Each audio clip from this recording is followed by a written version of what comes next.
ಮಧ್ಯಪ್ರಾಚ್ಯ ಯುದ್ಧದಿಂದಾಗಿ ನಮ್ಮ ದೇಶದ ಮೇಲೆ ಆಗಿರುವಂತಹ ಪರಿಣಾಮ ಒಂದೆರಡಲ್ಲ. ಬೆಲೆ ಏರಿಕೆಯ ಜೊತೆಗೆ ಬಿಎಂಆರ್ಸಿಎಲ್ಗೂ ಕೂಡ ಕೋಟ್ಯಾಂತರ ರೂಪಾಯಿ ಹೊರೆಯಾಗಿದೆ. ಏನದು ಅನ್ನೋದ್ರ ಬಗ್ಗೆ ಡಿಟೇಲ್ ವರದಿ ಇಲ್ಲಿದೆ ನೋಡಿ.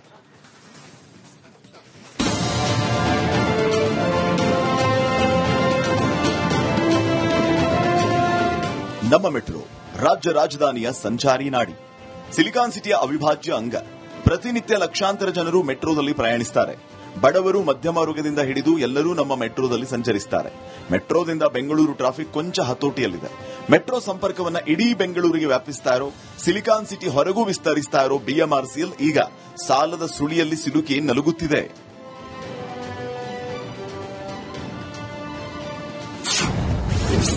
ಬಿಎಂಆರ್ಸಿಎಲ್ಗೆ ಹಳೆ ಸಾಲದ ಭಾರ,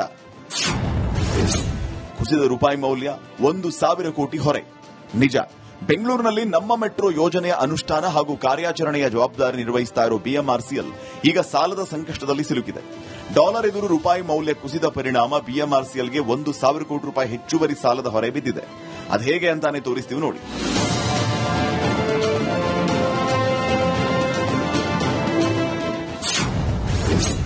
ಬಿಎಂಆರ್ಸಿಎಲ್ಗೆ ಸಾಲದ ಹೊರೆ.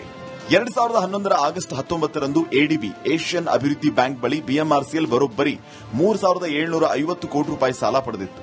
ಈ ಒಪ್ಪಂದದ ಪ್ರಕಾರ 2026 ಜೂನ್ 1ರಿಂದ ಸಾಲ ಮರುಪಾವತಿ ಆರಂಭ ಆಗಿದೆ.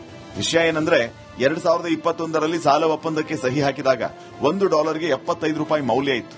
ಆದರೆ ಈಗ $1ಗೆ 95 ರೂಪಾಯಿ ಆಗಿದೆ. ಸಾಲ ಮರುಪಾವತಿಸುವಾಗ ಪ್ರತಿ ಡಾಲರ್ಗೆ ಸುಮಾರು 20 ರೂಪಾಯಿಗಳನ್ನು ಹೆಚ್ಚು ಪಾವತಿಸಬೇಕಾಗಿದೆ.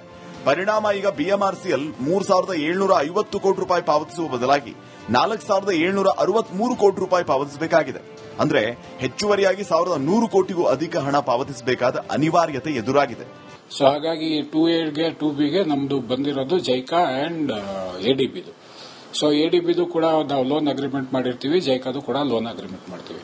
According to the loan agreement ಏನಿದೆ, ನಮ್ದು ಆ ಮಾರಿಟೋರಿಯಂ ಪೀರಿಯಡ್ ಮುಗಿದ ಮೇಲೆ ಅದಕ್ಕೆ ನಾವು ರೀಪೇಮೆಂಟ್ ಸ್ಟಾರ್ಟ್ ಮಾಡಬೇಕಾಗತ್ತೆ. ಅದಕ್ಕೆ ಫಸ್ಟ್ ರೀಪೇಮೆಂಟ್ ಇವಾಗ ಜೂನ್ ಅಲ್ಲಿ ಎಡಿಬಿ ಬಂದಿದೆ, ಅದನ್ನು ನಾವು ಇವಾಗ ಮಾಡ್ತೀವಿ. ಸರ್, ಅವತ್ತಂದ್ರೆ ಡಾಲರ್ 75 ರೂಪಾಯಿ ಇತ್ತು, ಇವತ್ತು 95 ರೂಪಾಯಿ. ಇವಾಗ ಅಲ್ಲ, ಹೊರೆ ಪ್ರಶ್ನೆ ಬರೋದಿಲ್ಲ ಇಲ್ಲಿ. ಯಾಕಂದ್ರೆ ಇದಕ್ಕೆ ನಾವು ಏನೇ ತಗೊಂಡಿದ್ರು ಅದಕ್ಕೆ ನಾವು ಒಂದು ಅಗ್ರಿಮೆಂಟ್ ಅಂತ ಮಾಡ್ಕೊಂಡಿರ್ತೀವಿ. ಸೊ ಅದ್ರ ಪ್ರಕಾರ ಅದನ್ನ ಪೇಮೆಂಟ್ ಮಾಡ್ತೀವಿ. ಸೊ ಆ ಪೇಮೆಂಟ್ ಮಾಡಲೇಬೇಕಾಗತ್ತೆ ನಾವು. ಹಾಗಾದ್ರೆ ಈಗ ಬಿಎಂಆರ್ಸಿಎಲ್ ಹೆಚ್ಚುವರಿಯಾಗಿ 1,100 ಕೋಟಿಗೂ ಅಧಿಕ ಹಣ ಪಾವತಿಸಲೇಬೇಕಾ? ಇದರ ಹೊರತಾಗಿ ಬೇರೆ ದಾರಿನೇ ಇಲ್ವಾ ಅಂತ ನೋಡೋದಾದ್ರೆ, ಬಿಎಂಆರ್ಸಿಎಲ್ ಆಯ್ಕೆಗಳೇನು?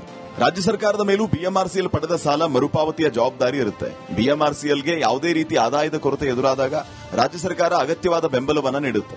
ವಾಣಿಜ್ಯ ಸಂಚಾರ ಶುರು ಮಾಡಿದ್ರೂ ಸಾಲ ಮರುಪಾವತಿಗೆ ಹಣ ಸಾಕಾಗುವುದಿಲ್ಲ. ಹೀಗಾಗಿ ಸರ್ಕಾರದಿಂದ ಹಣಕಾಸಿನ ನೆರವು ಬೇಕಾಗುತ್ತೆ.